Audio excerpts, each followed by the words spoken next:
Hi, is me Prince. എല്ലാവർക്കും black Toli YouTube ചാനലിൻ്റെ പുതിയ വീഡിയോയിലേക്ക് സ്വാഗതം.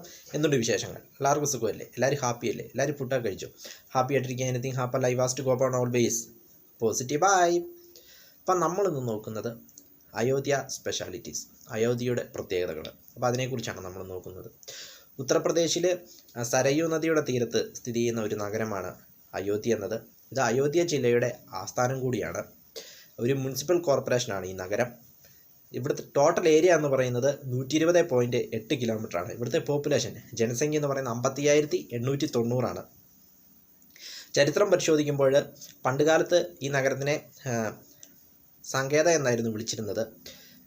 ചരിത്രം പരിശോധിക്കുമ്പോൾ മതനേതാക്കന്മാരായ അല്ലെങ്കിൽ മതസ്ഥാപകരായ ഗൗതമബുദ്ധനും മഹാവീരനും ഈ സ്ഥലം സന്ദർശിക്കുകയും ഇവിടെ താമസിച്ചിരുന്നതായിട്ടും പറയപ്പെടുന്നു. അതോടൊപ്പം ഹിന്ദുക്കളുടെ പ്രധാനപ്പെട്ട തീർത്ഥാടന കേന്ദ്രങ്ങളിൽ ഒന്നാണ് അയോധ്യ എന്നത്. 7 പ്രധാന തീർത്ഥാടന കേന്ദ്രങ്ങളിൽ 1-ാം സ്ഥാനത്താണ് അയോധ്യ എന്നത്. അതിന് പ്രധാനപ്പെട്ട കാരണം എന്താണെന്ന് വെച്ചാൽ ശ്രീരാമൻ്റെ ജന്മസ്ഥലമായിട്ടാണ് അവരിതിനെ വിശ്വസിക്കുന്നത്. അതോടൊപ്പം അയോധ്യ ഒരു തർക്കഭൂമിയായിട്ട് മാറുവാനായിട്ടുള്ള കാരണം എന്താണെന്ന് വെച്ചാൽ ചരിത്രം പരിശോധിക്കുമ്പോൾ മുഗൾ ചക്രവർത്തിമാരുടെ കാലഘട്ടത്തിൽ, അതായത് ബാബർ, ഔറംഗസേബ് എന്നീ ചക്രവർത്തിമാരുടെ കാലഘട്ടത്തിൽ ഇവിടെ ഒരു അയോധ്യ ഒരു അമ്പലം, ശ്രീരാമൻ്റെ ഒരു അമ്പലം ഉണ്ടായിരുന്നു. ആ അമ്പലം പൊളിക്കുകയും അവിടെ ഒരു മസ്ജിദ് സ്ഥാപിക്കുകയും ചെയ്തു. അതോടുകൂടിയാണ് ഇത് തർക്കഭൂമിയായിട്ട് മാറുവാനായിട്ടുള്ള കാരണം. പിന്നീട് 1992 തർക്കത്തെ തുടർന്ന് ഈ മസ്ജിദ് ആക്രമിക്കപ്പെടുകയും തകർക്കപ്പെടുകയും ചെയ്തു.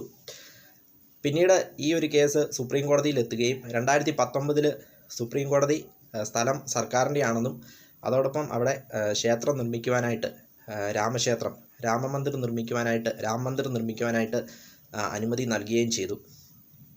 അതോടൊപ്പം മസ്ജിദ് നിർമ്മിക്കുവാൻ വേറൊരു സ്ഥലം കൊടുക്കാമെന്ന് ഉള്ള അനുമതിയും സുപ്രീം കോടതി കൊടുത്തു.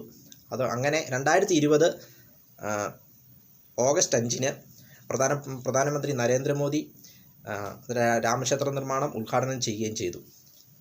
അങ്ങനെയാണ് ഈ സ്ഥലം അയോധ്യ എന്ന് പറയുന്നത് ഒരു തർക്കഭൂമിയായിട്ട് മാറുവാനായിട്ടുള്ള കാരണമെന്ന് പറയുന്നത്. വീഡിയോ ഇഷ്ടപ്പെട്ടാൽ ലൈക്ക് ചെയ്യുക, ഷെയർ ചെയ്യുക, കമന്റ് ചെയ്യുക, സബ്സ്ക്രൈബ് ചെയ്യുക. വീണ്ടും പുതിയ വീഡിയോയിൽ കാണാം. അതുവരെയും ടേക്ക് കെയർ, ബൈ.